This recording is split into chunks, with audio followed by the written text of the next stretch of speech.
सिंह थे। और इनसे भी बेहतरीन एक और कमांडर जो ढाका वाले बॉर्डर पे लड़ रहा था, सगत सिंह। आप कभी झारखंड महादेव मंदिर जो अपना है खातीपुरा मोड़ से इधर आते हो तो उस रोड का नाम है सगत सिंह रोड। और वो फोटो मैं जो अक्सर कई बार कहता ही रहता हूं आपको, जिसमें नियाजी साइन कर रहा है ना, वो फोटो देखना कभी कि यहाँ पे अपने जग्गी बैठे हुए, जगजीत सिंह अरोड़ा, यहाँ पर नियाजी बैठा हुआ है, पाकिस्तान वाला साइन कर रहा है, पीछे कुछ सैनिक खड़े हैं, उनमें एक अफसर खड़ा है 6.5 फीट लंबा, वो सगत सिंह है। मेघना नदी क्रॉस की थी, ढाका वाली नदी है वो कौन सी है?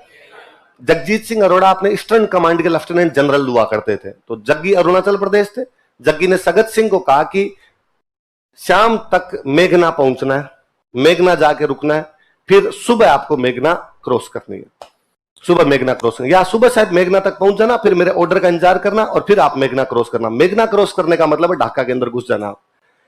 इनको शायद जो टाइम दिया हुआ था उसे 2 घंटे पहले सगत सिंह मेघना पहुंच गए थे वहां पर। तो सगत सिंह को सैनिकों ने पूछा कि सर आगे टाइम तो 10 बजे का था, आपने तो मेघना 8 बजे पहुंच गए, अब 2 घंटे इंतजार करना पड़ेगा, जग्गी जो ऑर्डर देंगे उस ऑर्डर के अनुसार आगे बढ़ना। खैर अब इंतजार कौन करे, आगे क्रॉस करो। मेघना क्रॉस कर गए, मेघना क्रॉस करे तो ढाका में घुसे, ढाका में घुसने का मतलब ढाका पे कब्जा।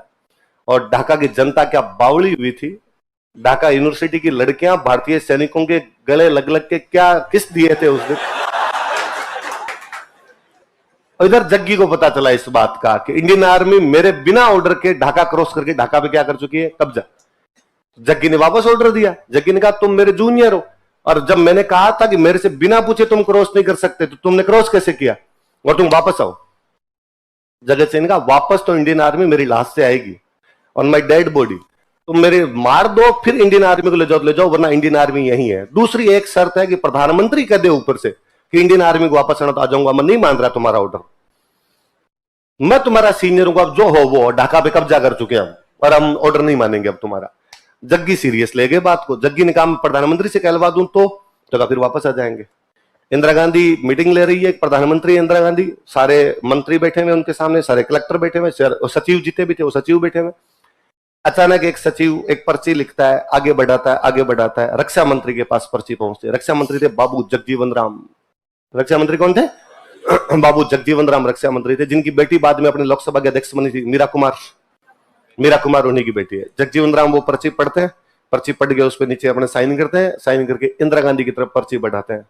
उस पर्ची पे केवल इतना लिखा हुआ था कि ढाका जीत चुके हैं। क्या कर चुके हैं? ढाका कंकर्ड, ढाका जीत चुके हैं, अब आपका ऑर्डर बताना है, क्या करना है क्या नहीं करना है। वापस आए, कब्जा कर लिया हमने, वहीं रहे, क्या करें। कहते इंदिरा गांधी को कभी किसी ने हंसते हुए नहीं देखा था।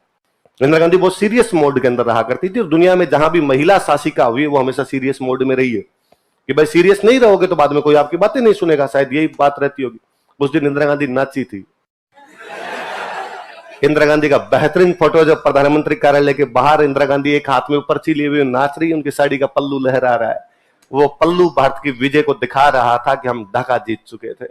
तो वो युद्ध अपने आप में यकीन करने वाला सा युद्ध है कि यार हम क्या कर सकते। 95,000 सैनिक घुटने टेक के सामने बैठे थे। दुनिया के इतिहास में ना भूतो ना भविष्य थी इस प्रकार। यहां तो पढ़ते हैं कि अशोक कलिंग के युद्ध से 1 लाख लोगों को बंदी बना के लाया था, या हम कहते हैं कि 1971 में हमने 95,000 लोगों को बंदी बना लिया था, या गिरफ्तार करके रखे गए थे 95,000 लोग। इसलिए पाकिस्तान सारे युद्धों के बारे में कहता है कि हमने जीते हैं। पाकिस्तान कहता है 48 में हम जीत गए थे, 65 में भी हम जीत गए थे, 99 में भी हम जीत गए थे। 71 के बारे में पाकिस्तान कभी नहीं कहता कि हम जीत गए थे। फोटो है, 95,000 घुटने टेक के बैठे हो, तुम्हारे नियाजी का पिस्टल बाहर पड़ा है। वो फोटो कितना प्यारा लगता है, इसमें नियाजी के पास पिस्टल नहीं, एक आपका आर्मी ऑफिसर बिना पिस्टल के हमारे सामने, इसका मतलब सरेंडर है कि हम पिस्टल नहीं रखने दे रहे थे। जब जग्गी साइन करने के लिए साइन जग्गी करते हैं उधर, सैम मानेकशॉ और कितने महान है। सैम मानेकशॉ थल सेनाध्यक्ष है, और हमने जब कहा कि सैम हमने ढाका कंकर कर लिया, ढाका जीत चुके हैं, अब आप आइए सरेंडर करवाए। सैम ने कहा नहीं मैं नहीं यार, मेरा जो भी जूनियर उसको भेजा जाए। तो साहब जूनियर उधर आपका जग्गी है तो जग्गी को भेजा जाए। तो इधर जग्गी बैठे, इधर वो बैठा है नियाजी बैठा हुआ है, और नियाजी वहां पर साइन कर रहा। नियाजी जब साइन करने लगा तो पिस्टल बाहर निकाल। पिस्टल का मतलब तू as a army officer sign कर रहा है इसके ऊपर। तो उसने कहा हम आर्मी ऑफिसर, उसने कहा बंदी है तू हमारा, गिरफ्तार किया हुआ, मार देंगे 2 मिनट में साइड ले जाके। पिस्टल साइड में रख, दुनिया के दबाव बनाते रहेंगे हम पर, जब आएंगे जब